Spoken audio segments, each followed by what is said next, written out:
According to Intuit CEO Brad Smith, the gig economy is now estimated to be about 34%, more than a third of the workforce, and expected, get this, to be 43% by the year 2020. And if you haven't heard of the term gig economy, it simply refers to that part of the workforce that lack real jobs, working full-time for a conventional company. No slam for you, those guys who are consultants. That's right. And they may be consultants in one or more fields. They may have multiple skills applied to different fields. There's a lot of people in gig economy, freelancers. They may be a freelance designer, a print designer. They may be a freelance web designer. They may have multiple skills. They may be a barista at the same time. They may be a barista at the same time, exactly.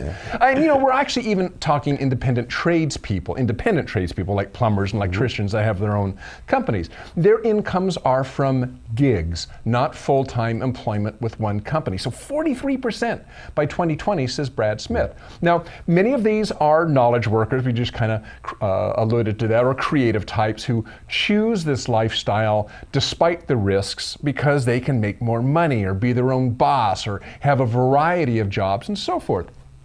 In the article, Are You and Your Company Ready for the Gig Economy? Author Benjamin Kessler writes that, quotes, the cultural narrative around independent employment remains, for the most part, decidedly disempowering, concentrating that it does upon contingent workers at the mercy of peer-to-peer platforms such as Uber and TaskRabbit. In other words, you aren't really an employee, so we don't really have to treat you like one with all the bells and whistles that come with that. And you see this in traditional companies as well, who don't value contractors in the same way they value full-time employees.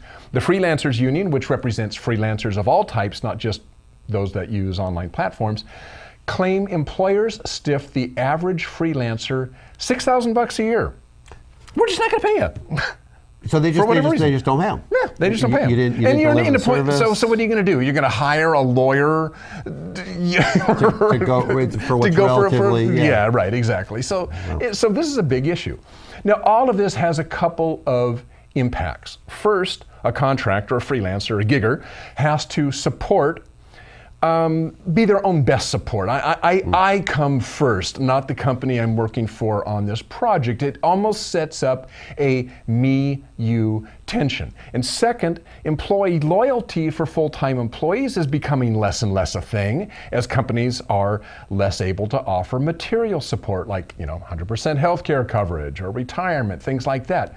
Anymore, in some ways, especially with the growing prevalence of virtual offices where there is no physical office that employees go to, there is almost no reason to be a part of a company, except for the big thing that it's always nice to know that there is an office and a job waiting for you the next morning as opposed to having to go out and beat the bushes for your next gig. And by the way, a paycheck. And by the way, a paycheck. So I'm not downplaying that, but a lot of people choose that lifestyle.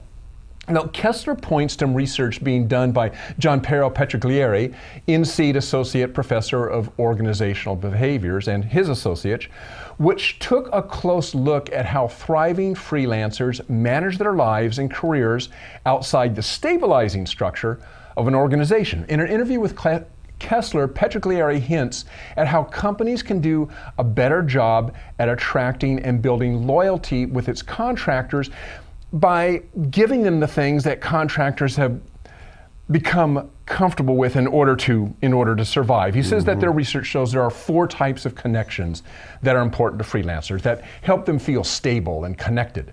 And those are connections to routines, connections to places, connections to people, and of course a connection to a purpose. And they have to develop these for themselves in order to keep their sanity. You're working by yourself, so you need these 4 connections so you don't feel lost and swimming in the world, or so that you get your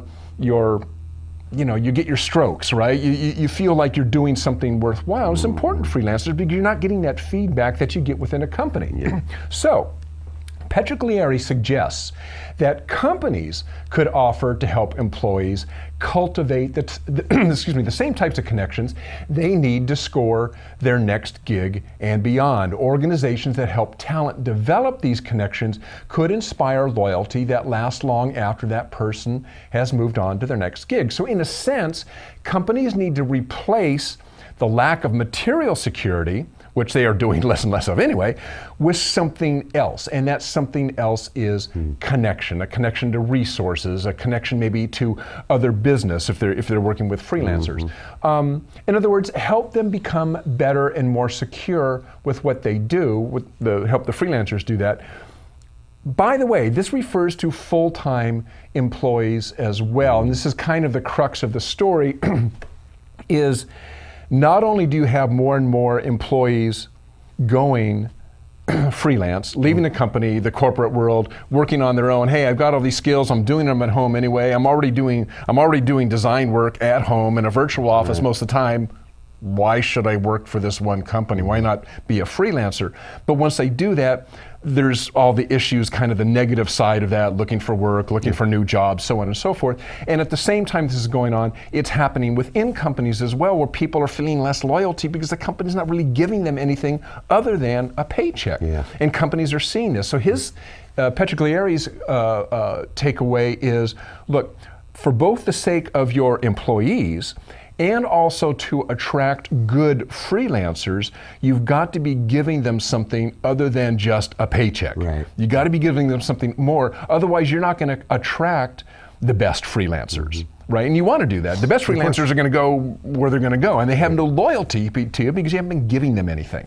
Connection's a big Connection's a big thing. I mean, we're all people within the environment of this. I mean, you know, sometimes we try to make work so dispassionate, but work is an emotional thing, and the connections that Petriglieri talks about are really important there. That you know, people need to feel like they're part of something bigger than themselves. I mean, when you're sitting there working in your own little office at home and no one's around you, and you're not really even seeing someone, even though maybe you're getting an email or a text message back or an instant message, you don't really feel like you're part of that, right? And the other part of this that I think is important is, you know, are you in charge? In other words, do you set the course for your gig, or are you gigged? You know, I mean, is that a choice you make, or is it a choice forced upon you? Gig means something else. I mean, so that's a big part of it too. I mean, if you've chosen that, if you're out there and that's your personality, is you like to have freedom and you don't mind kind of hustling all the time for your next gig, then that's fine. Some people really like that.